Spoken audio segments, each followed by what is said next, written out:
जय हिंद साथियों, बहुत बहुत स्वागत है आप सभी का आपके अपने YouTube चैनल 91 जीनियस एकेडमी पर। साथियों, मध्य प्रदेश पुलिस परीक्षा के लिए आज का ये टॉपिक बहुत ही महत्वपूर्ण होने वाला है।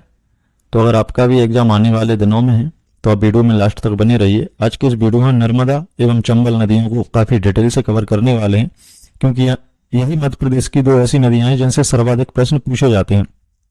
आज की वीडियो हम जानेंगे कि नर्मदा नदी कैसे कैसे अपना प्रवाह तंत्र बनाती है, साथ ही इसके तट पर कौन कौन से शहर हैं, इस पर कौन सी परियोजनाएं स्थित हैं, ये सारी जानकारी आज के इस वीडियो में हम देखने वाले हैं। तो आज के इस वीडियो में हम नर्मदा और चंबल की कंप्लीट जानकारी आप तक पहुंचाएंगे, तो आप वीडियो को बिना स्किप किए वीडियो को लास्ट तक देखिए।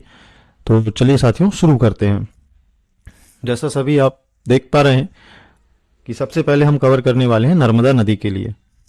तो नर्मदा नदी मध्य प्रदेश के अनूपपुर जिले के अमरकंटक पहाड़ी, जो कि मैकल श्रेणी से निकलती है। तो आपको याद रखना है कि जो नर्मदा नदी है वो अमरकंटक पहाड़ी, जो कि मैकल श्रेणी का एक हिस्सा है, और किस जिले के अंतर्गत आती है अमरकंटक की पहाड़ी, तो आपको याद रखना है अनूपपुर जिले में, अनूपपुर जिले से निकलती है।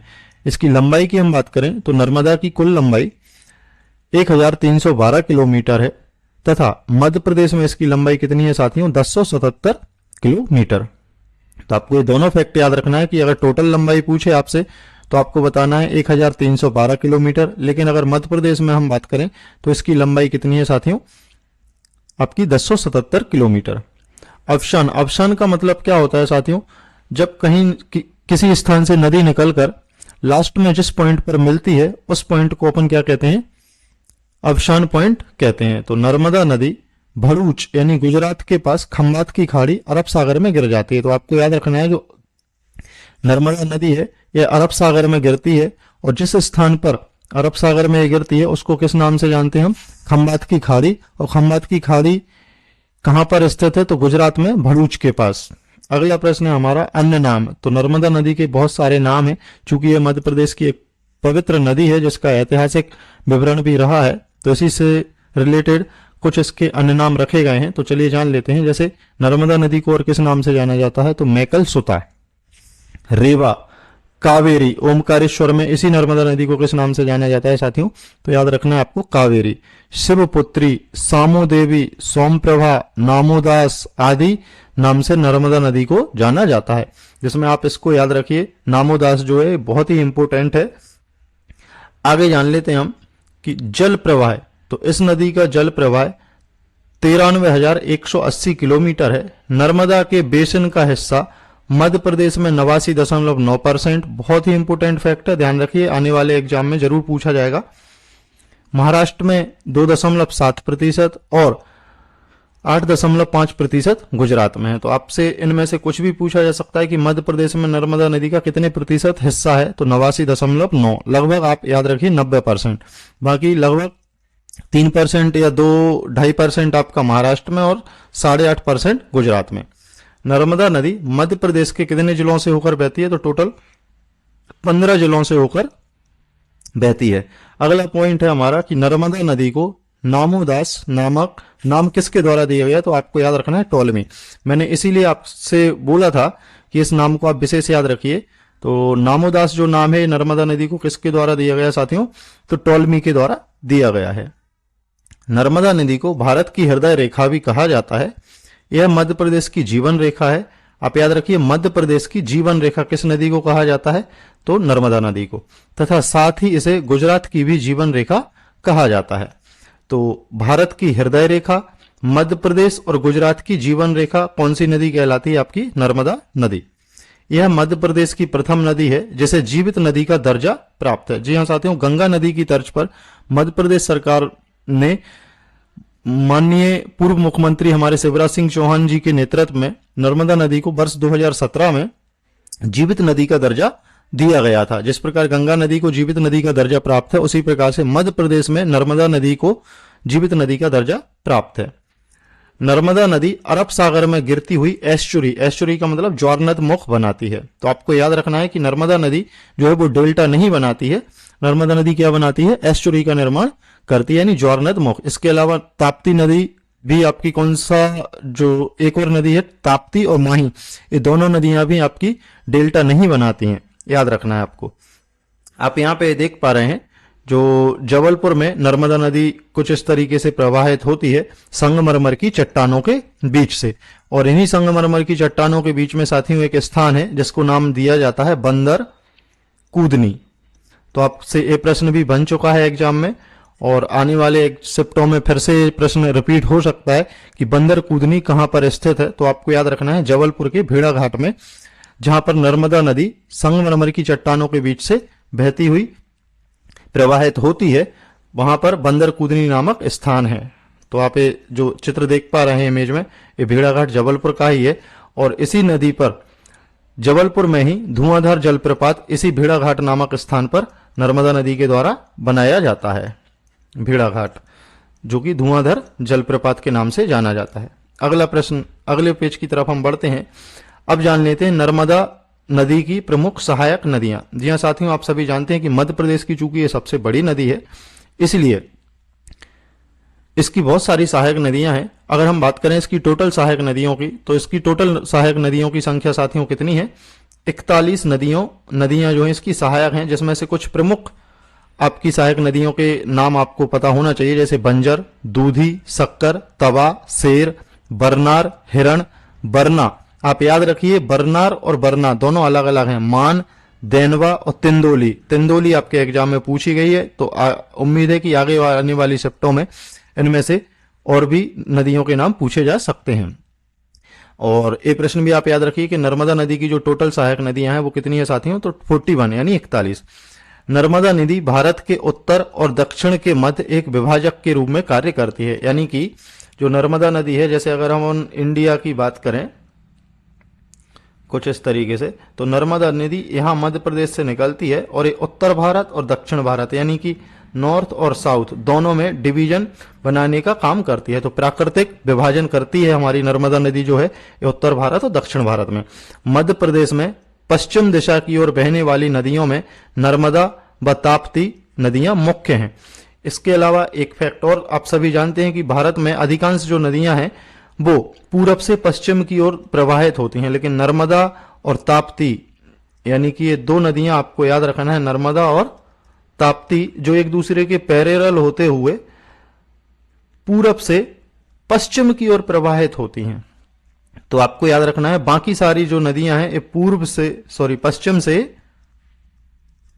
पूर्व की ओर प्रवाहित होती हैं, लेकिन नर्मदा और जो ताप्ती नदियां हैं यह पूरब से पश्चिम की तरफ प्रवाहित होती हैं। इसके अलावा एक नदी और आप याद रखिए, माही नदी, यह भी आपकी पूरब से पश्चिम की ओर प्रवाहित होती है। तो ये तीन नदियों के बारे में आपको जानकारी होना चाहिए। तो ये बहुत ही इंपॉर्टेंट प्रश्न यहां से बन जाता है कि मध्य प्रदेश में पश्चिम की दिशा की ओर बहने वाली नदियों में नर्मदा और ताप्ती सबसे प्रमुख नदियां हैं।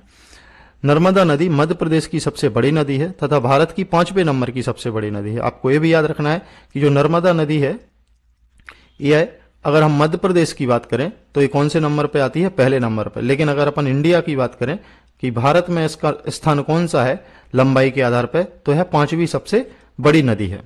अगला है नर्मदा नदी डेल्टा नहीं बनाती या एस्चुरी बनाती है। इसकी डिस्कशन हम पहले ही कर चुके हैं। नर्मदा नदी 3 राज्यों में बहते हुए, कौन कौन से राज्यों में नर्मदा नदी प्रवाहित होती है? मध्य प्रदेश, महाराष्ट्र और गुजरात। अरब सागर में खंबात की खाड़ी में समाहित हो जाती है ना। तो खंबात की खाड़ी में भी कौन सी जगह? तो गुजरात में भड़ूच के पास। नर्मदा नदी की 41 सहायक नदियां हैं, ये हम आपको पहले ही बता चुके हैं, जिसमें प्रमुख हैं तवा, हिरण, शक्कर, दूधी, करजन, शेर, बनास, मान इत्यादि। नर्मदा नदी के तटीय शहर, तो नर्मदा नदी के तट पर कुछ प्रमुख शहर बसे हुए हैं जिनके बारे में अक्सर एग्जाम में पूछा जाता है, तो इनको भी हम जान लेते हैं। जैसे अमरकंटक, अमरकंटक जो है यहां से तो नर्मदा नदी का उद्गम ही होता है, तो आप याद रखिए अमरकंटक। जबलपुर में भेड़ाघाट से होते हुए बहती है। नरसिंहपुर, होशंगाबाद जिसका नाम हो गया है नर्मदापुरम, निमाड़ यानी कि खंडवा और खरगोन वाला क्षेत्र, पूर्वी निमाड़ और पश्चिमी निमाड़, मंडला, ओमकारेश्वर, महेश्वर, बड़वानी, झाबुआ, धार, बड़वा, सांडिया इत्यादि, ये सभी जो प्रमुख शहर हैं ये किस नदी के किनारे पर बसे हुए हैं साथियों? नर्मदा नदी के किनारे पर। नर्मदा नदी पर निर्मित बांध, सबसे प्रमुख बांध है साथियों इंदिरा सागर बांध। आपसे अक्सर एग्जाम में पूछा जाता है और आजकल जो एमपी पुलिस के एग्जाम चल रहे हैं उनमें बांध वगैरह से लगातार प्रश्न पूछे जा रहे हैं। तो अगला जो वीडियो हमारा रहने वाला है यह मध्य प्रदेश में स्थित नदियों पर उपस्थित जो बांध और परियोजनाएं बनाई गई हैं उन्हीं से रिलेटेड रहेगा। तो अगर आपने अभी तक हमारे चैनल को सब्सक्राइब नहीं किया है तो चैनल को सब्सक्राइब जरूर कर लें और वीडियो को लाइक शेयर कीजिए और साथ ही साथ कमेंट में बताइए कि आपको पढ़कर कैसा लग रहा है। तो चलिए साथियों आगे बढ़ते हैं। अगली जो हमारी प्रमुख नदी है साथियों ये हमारी चंबल नदी। चंबल नदी के बारे में हम जान लेते हैं कि इसका उद्गम चंबल नदी महू जिला इंदौर के जानापाव पहाड़ी के बांगचू पॉइंट से निकलती है। तो आपसे याद रखना है कि आपको बहुत सारी जो उद्गम जब भी इसका पूछा जाता है तो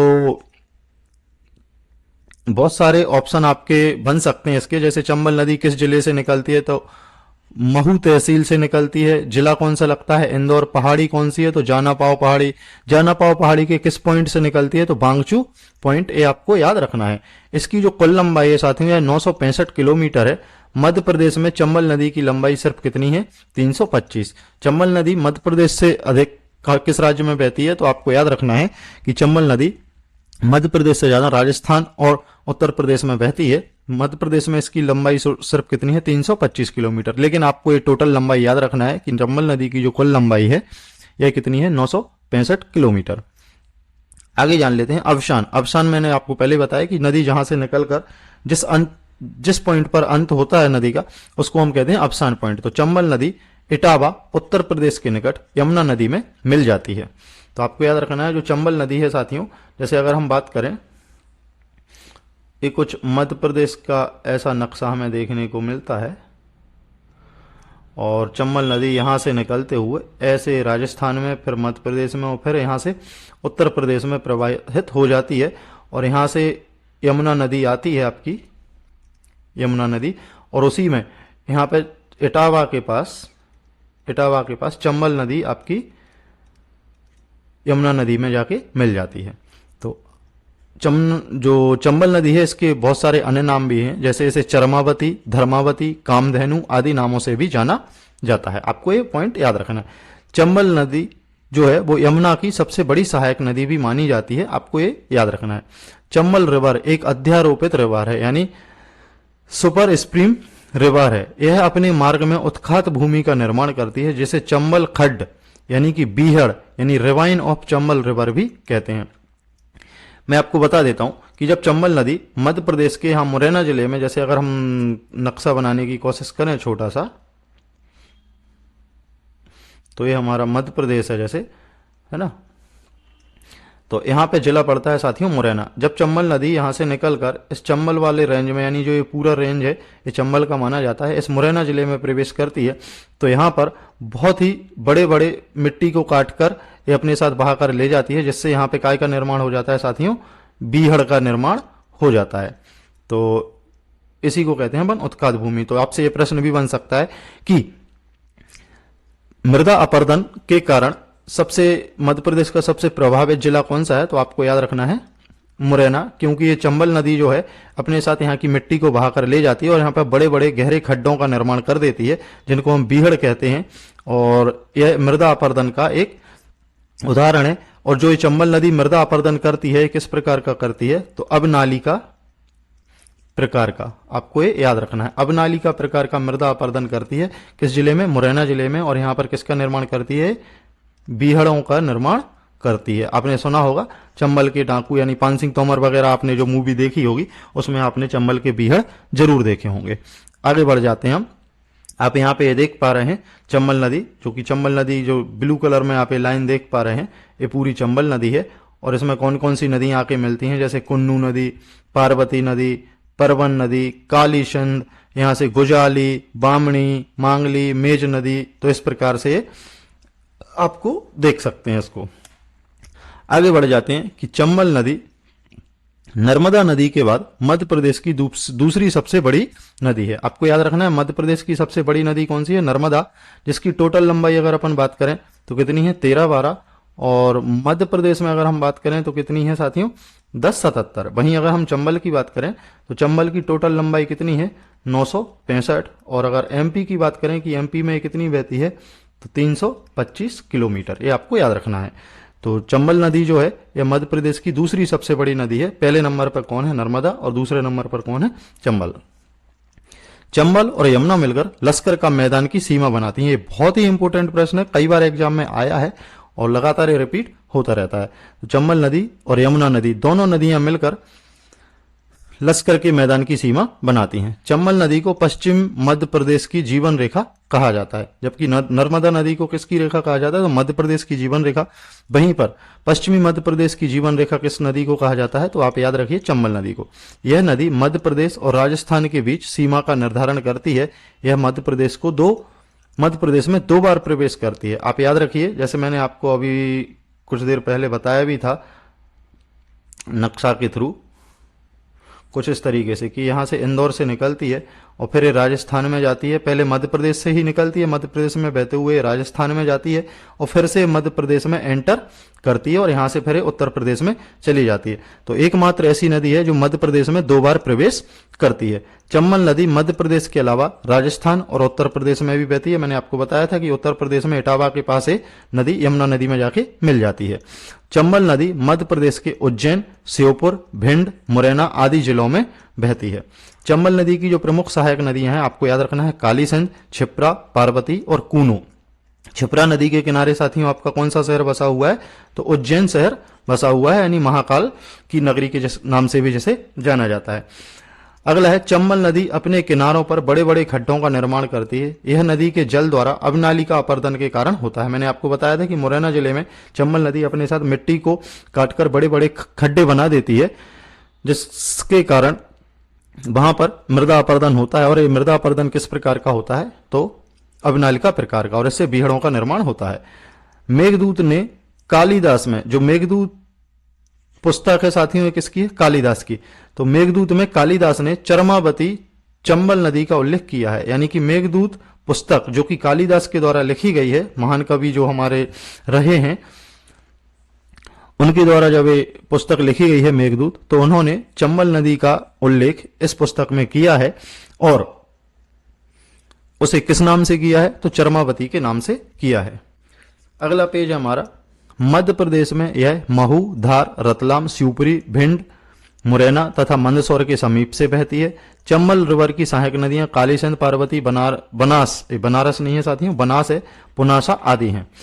चंबल नदी भिंड मुरैना के क्षेत्रों में खड्डों यानी भीड़ों का निर्माण करती है। हम पहले ही बता चुके हैं आपको। चंबल नदी द्वारा निर्मित जलप्रपात, तो चंबल नदी पर कौन कौन से जलप्रपात बनाए जाते हैं तो चूलिया जलप्रपात, पाताल पानी जलप्रपात, झाड़ीदाहा जलप्रपात और राहतगढ़ जलप्रपात। ये चारों पॉइंट आप याद रखिए कि राहतगढ़ जलप्रपात कौन सी नदी पर है, चंबल, झाड़ीदाहा, पाताल पानी और चूलिया, ये याद रखना है आपको।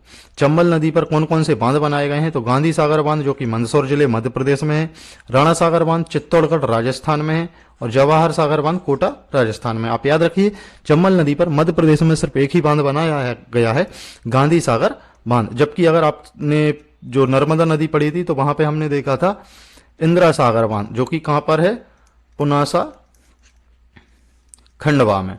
तो आप याद रखिए इंदिरा सागर बांध किस नदी पर है नर्मदा नदी पर, जबकि गांधी सागर बांध किस नदी पर है चंबल नदी पर जो कि मंदसौर में है। इसके अलावा राणा सागर और जवाहर सागर ये दोनों के दोनों बांध कहां पर हैं तो राजस्थान में।